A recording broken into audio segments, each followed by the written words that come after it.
Video के इस part में हम लोग बोर्ड एग्ज़ाम में मैथ्स पेपर में जो असर्शन और रीजन से रिलेटेड क्वेश्चन आंसर है उसके ऑप्शंस को पहले समझेंगे और फिर कुछ क्वेश्चन आंसर को भी हम लोग देखेंगे। तो सबसे पहले असर्शन की बात करते हैं हम लोग। असर्शन और रीजन ऐसे दो टॉपिक दिया हुआ रहता है और इसमें से हम लोग के पास चार ऑप्शंस रहता है। चारों में चेक करना होता है कि क्या असर्शन और रीजन दोनों सही है और जो रीजन है वो असर्शन का सही एक्सप्लेनेशन है क्या। दूसरा ऑप्शन होता है कि दोनों असर्शन रीजन सही है लेकिन रीजन जो है असर्शन का सही एक्सप्लेनेशन नहीं है। तीसरा ऑप्शन जो होता है उसमें बताया जाता है कि असर्शन ए तो सही है बट रीजन आर जो है फॉल्स है। और चौथा में होता है कि असर्शन ए ही फॉल्स है और रीजन आर ट्रू है। तो इसको हम समझने के लिए हम लोग कुछ क्वेश्चन आंसर को लेते हैं और तब समझने का प्रयास करते हैं। जैसे सबसे ऊपर में देख रहे हैं कि असर्शंस लिखा हुआ है the class mark of the class 15 to the 35 is 25 और रीजन आर दिया हुआ है, इसमें लिखा हुआ है the class mark is the difference of upper class limit and the lower class limit. इसका सॉल्यूशन को हम लोग देखते हैं। असर्शन इसमें हम लोग का ऑप्शन सी सही है। चलिए हम लोग चेक करते हैं कैसे। जैसा कि हम लोग जानते हैं कि क्लास मार्क जो होता है अपर क्लास लिमिट और लोअर क्लास लिमिट को जोड़ करके 2 से डिवाइड करते हैं तो हम लोग को क्लास मार्क आता है। तो जैसे यहाँ इसमें क्वेश्चन में देख रहे हैं हम लोग लोअर लिमिट हमारे पास 15 है, अपर लिमिट 35 है। ये दोनों को जब ऐड किया गया तो 50 आया, उसको 2 से जब डिवाइड किया गया तो 25। तो ये पहला तो असर्शन हमारा सही है। लेकिन हम लोग जानते हैं कि क्लास दूसरा जो रीजन दे रहा है कि the class mark is the difference of upper class limit and the lower class limit, ये बात फॉल्स हो गया क्योंकि क्लास मार्क जो होता है अपर क्लास लिमिट और लोअर क्लास लिमिट को जोड़ने के बाद 2 से डिवाइड होता है। तो इस तरह से हम लोग बोल सकते हैं कि इसका ऑप्शन सी सही है क्योंकि असर्शन ए तो ट्रू है but reason R is false है। अब हम लोग एक दूसरा क्वेश्चन लेते हैं जिसमें लिखा हुआ है कि the common difference of an A P whose nth term is an equal to 3n plus 7 is 3 और रीजन में लिखा हुआ है the nth term of an A P is an equal to a plus n minus 1 into D. तो हम लोग जानते हैं कि कॉमन डिफरेंस निकालने के लिए लास्ट टर्म से प्रीसीडिंग टर्म को माइनस करते हैं हम लोग। तो जैसे कि an हमको मान लेते हैं वो लास्ट टर्म है उस ए पी का, तो 3n प्लस 7 लिखा हुआ है और उसका प्रीसीडिंग टर्म मतलब उसका पहला वाला जो टर्म है वो n के जगह n माइनस 1 से रिप्लेस करेंगे। तो जहाँ भी n है वो n माइनस 1 से रिप्लेस करेंगे तो 3n माइनस 1 प्लस 7 हो जाएगा।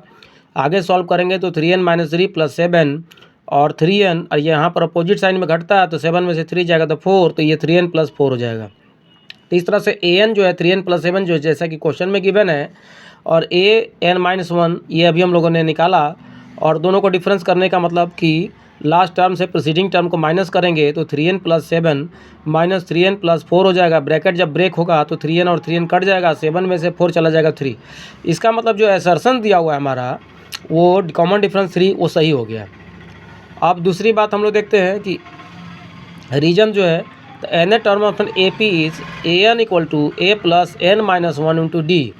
तो यहाँ पर हम लोग देख रहे हैं बिल्कुल सही है, फार्मूला तो ऐसा होता ही है an equal to a plus n minus 1 into D और इसी फार्मूला का इस्तेमाल करके हम लोग इसमें निकालते हैं। तो इस तरह से हम लोग बोल सकते हैं कि इसका ऑप्शन ए है, मतलब कि असर्शन भी सही है, रीजन भी सही है और रीजन जो है असर्शन का सही एक्सप्लेनेशन है।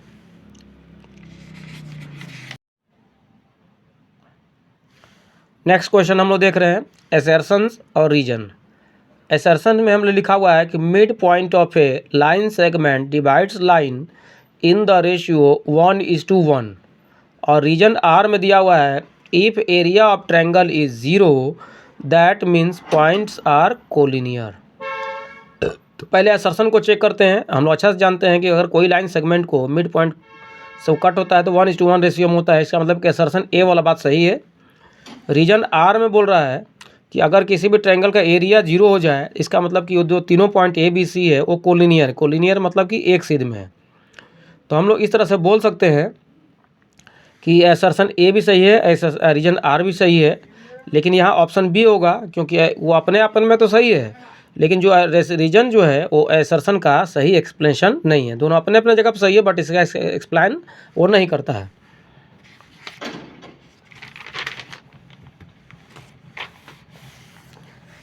और एक एसर्शन रीजनिंग का क्वेश्चन देखते हैं हम लोग। एसर्शन बोल रहा है कि if the circumference of a circle is 176 centimetre then its radius is 28 centimetre. और रीजन में बोल रहा है कि circumference equal to 2 pi into radius. तो इसका ऑप्शन ए होगा। ऐसा क्यों होगा कि हम लोग चेक करते हैं। सर्कम्फ्रेंस अगर दिया हुआ है तो हम लोग जानते हैं फार्मूला 2 पाई इंटू आर, जहाँ पाई का वैल्यू 22/7 हो सकता है या 3.14। यहाँ पर नहीं दिया हुआ है 22/7 3.14, तो 22/7 ही लेंगे। आर हमको नहीं पता है, आर को हम लोग जब निकालते हैं तो 28 सेंटीमीटर आ जाता है। इसका मतलब कि असर्शन हमारा सही है। और रीजन को चेक करते हैं। सर्कम्फ्रेंस जो लिखा हुआ है 2 पाई इंटू रेडियस, इसका मतलब कि यह फार्मूला हमारा सही है 2 पाई इंटू रेडियस, इसलिए इसका ऑप्शन ए होगा, क्योंकि दोनों भी सही है और जो रीजन है वो असर्शन ए का सही एक्सप्लेनेशन भी है। एक क्वेश्चन लास्ट में और ले लेते हैं। असर्शन बोल रहा है कि √2 इज एन इरेशनल नंबर, और रीजन आर बता रहा है कि if P be a prime then √PB is an irrational number. तो √2 जो है इरेशनल नंबर है, बहुत पहले से हम लोग जानते हैं। और रीजन आर जो है इसमें बता रहा है कि अगर कोई प्राइम लिया जाए उसका रूट लगा दिया जाए तो वो इरेशनल नंबर होता है। बिल्कुल सही होता है। जैसे कि एग्जाम्पल के तौर पर हम लोग यहाँ देख पा रहे हैं √3, √5, √7 सारा प्राइम नंबर है, सब पर स्क्वायर रूट लगाया गया, ये सारा इरेशनल नंबर है। और ये इसका जो रीजन है वो ए को एक्सप्लेन भी कर रहा है, इसलिए इसका ऑप्शन ए हो जाएगा। इस प्रकार से कुछ क्वेश्चंस को हम लोगों ने असर्शन रीजन से रिलेटेड देखा। नेक्स्ट वीडियो में कुछ और क्वेश्चंस को हम लोग देखेंगे।